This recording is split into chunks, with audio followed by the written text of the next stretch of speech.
President Trump's proposed 25% tariffs on Mexico and Canada are now on pause after both countries agreed to concessions. Mexico's president agreed to send 10,000 soldiers to the border to slow the flow of drug trafficking and illegal immigration into the U.S. Then this afternoon, Canadian Prime Minister Justin Trudeau shared on X that he had a good call with President Trump. Trudeau says Canada agreed to send more resources to the U.S. and Canada border and confirms the proposed tariffs by each country are paused for at least 30 days. The White House says the tariffs are designed to stop drugs like fentanyl from coming into the U.S.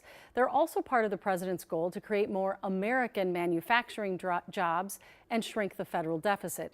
Gordon Severson joins us now explaining why this pause is a big relief for a lot of Minnesota businesses. Gordon? Yeah, Minnesota's top three trade partners are Canada, Mexico, and China, the three countries that are involved in these ongoing tariff talks. But Canada is the big one for us. When you look at all the goods and services that we bring in from the rest of the world, about 37% come from our neighbor to the north.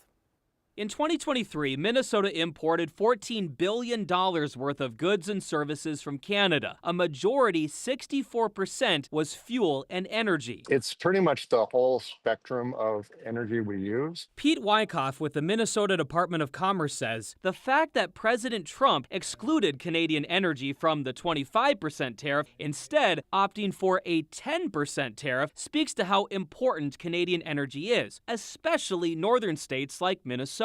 Most of the energy flow is in that one direction. There isn't a whole lot moving from Minnesota into Canada. So we would be the big losers here. A lot of our electricity also comes from Canada. Wyckoff says Minnesota imported more than $700 million worth of hydropower last year. There's a lot of cross-border relationships. University of St. Thomas economics professor Tyler Shipper says a lot of Minnesota's North Shore economy also depends on Canadian products coming through the Great Lakes, with products such as iron, lumber, and electronic equipment. Everything from Minnesota farmers use fertilizer produced in Canada to we send turkeys to Canada. And tariffs often go both ways. Canada has responded with their own list of tariffs against the U.S. That includes hundreds of items that would affect Minnesota companies and Minnesota consumers. A lot of these items are from Minnesota, like dairy products and grains. We would be hit, and it would hit us Minnesotans in our pocketbook